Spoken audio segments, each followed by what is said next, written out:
आतंकवाद की परिभाषा आपको समझ में आ गई होगी कि जोर जबरदस्ती के द्वारा जनता को किसी परिवर्तन के लिए मजबूर करना।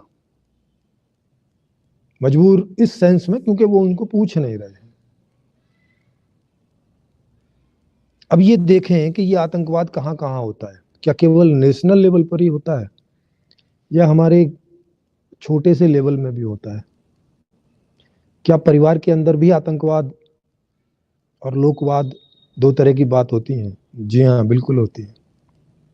इसको आप समझेंगे तो आपको ये सारा इसका जो बक्सा है ना, इसका जो बंद बक्सा है आतंकवाद का, इसके कारण निवारण सब आज समझ में आ जाएंगे।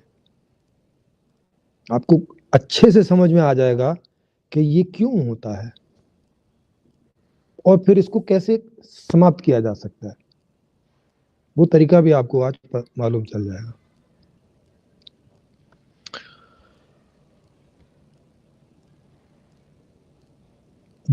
जो लोकवाद वाले लोग होते हैं उनको भी यही लगता है कि उन्होंने जो कोई एक कॉन्सेप्ट दिया है वो कॉन्सेप्ट अगर समाज में आएगा तो समाज का इससे भला होगा। लेकिन वो उस कॉन्सेप्ट को लोगों के बीच रखते हैं और उनकी राय पूछते हैं, और अगर उसमें बहुमत होता है तो वो परिवर्तन के लिए चला जाता है।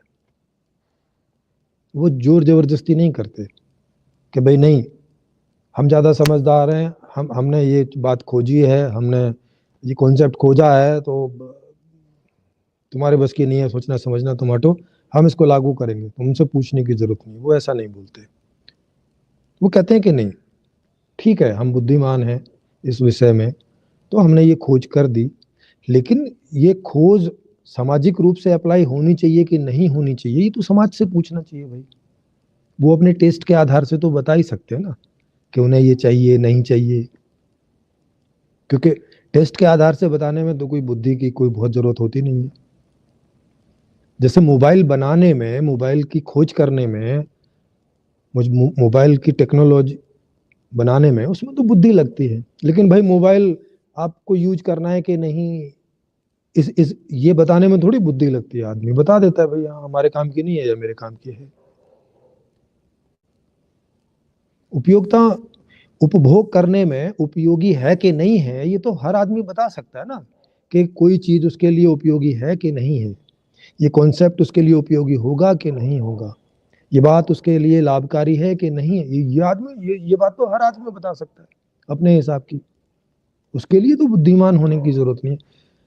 मगर ये जो आतंक का सहारा लेते हैं कोई परिवर्तन करने के लिए, उन्हें ऐसा लगता है कि ये इसके लिए भी बुद्धि की जरूरत होती है, ये भी बिना बुद्धि के बताया नहीं जा सकता, और बुद्धि अधिकतम लोगों के पास है नहीं।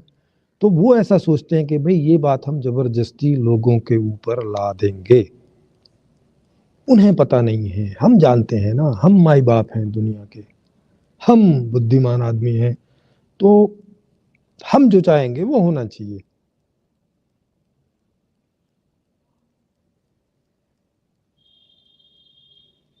जैसे मेरा एक जगह इंटरव्यू हो रहा था, जो जिनका चैनल है साइंस जर्नी, तो वो अपना नाम मानवता लिखते हैं, वैसे उनका रियल में क्या नाम है मुझे नहीं मालूम। हम लोगों के ग्रुप में थे तो वो मानवता करके नाम लिखते थे अपना, साइंस जर्नी और रैशनल वर्ल्ड उनका, उनके दो यूट्यूब चैनल हैं। तो उन्होंने एक बार मेरा इंटरव्यू लिया था, वो रैशनल वर्ल्ड पर है।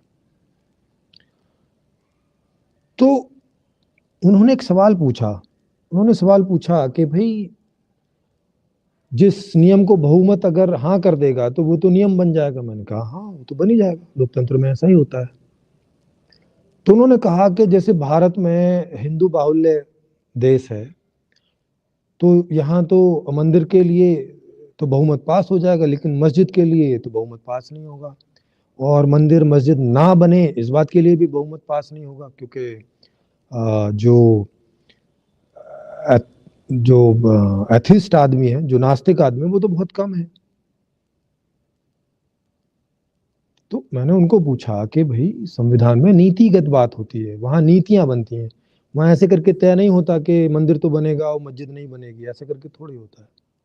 वहां तो नीति बात होती है कि भाई क्या देवालय बनेगा या ईश्वरालय बनेगा, ऐसे मंदिर मस्जिद करके कुछ, अगर हाँ तो वो सबके लिए हो जाता है, जिन्हें बनाना है वो बना लेंगे, जिन्हें नहीं बनाना वो नहीं ना बनाइए, माने वो बात सबके लिए हो जाती है। फिर भी वो उसी पर जोर डाल रहे थे कि नहीं भाई मंदिर के लिए तो हाँ हो जाएगा, मस्जिद के लिए तो ना हो जाएगा। भाई मंदिर मस्जिद के लिए ऐसे थोड़ी ना, इतना पागल कौन है कैसे करता है। अच्छा फिर उन्होंने बाद में बोलने की कोशिश की, अच्छा अभी तो आस्तिक लोग बहुमत में होते हैं, वो तो मंदिर मस्जिद बनाएंगे, जबकि ये तो बेकार की चीज है, फालतू की चीज है, उन्होंने ऐसा कहना चाहा। फिर शायद उनको समझ आ गई थी तो उन्होंने इस बात को आगे नहीं बढ़ाया। मतलब वो ये कहना चाह रहे थे कि नास्तिक लोग तो ज्यादा बुद्धिमान होते हैं और उस हिसाब से मंदिर मस्जिद बेकार की चीज है, वो नहीं बनना चाहिए। तो मैंने कहा भाई ये तय करने वाले आप कौन होते हो?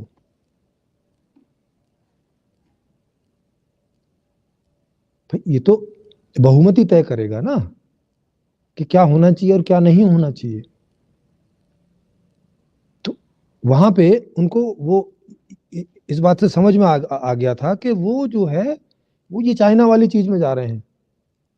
माने वहां एक छोटा सा ग्रुप तय करेगा कि भाई क्या होना चाहिए दुनिया में, क्या नहीं होना चाहिए, लोगों से नहीं पूछेंगे।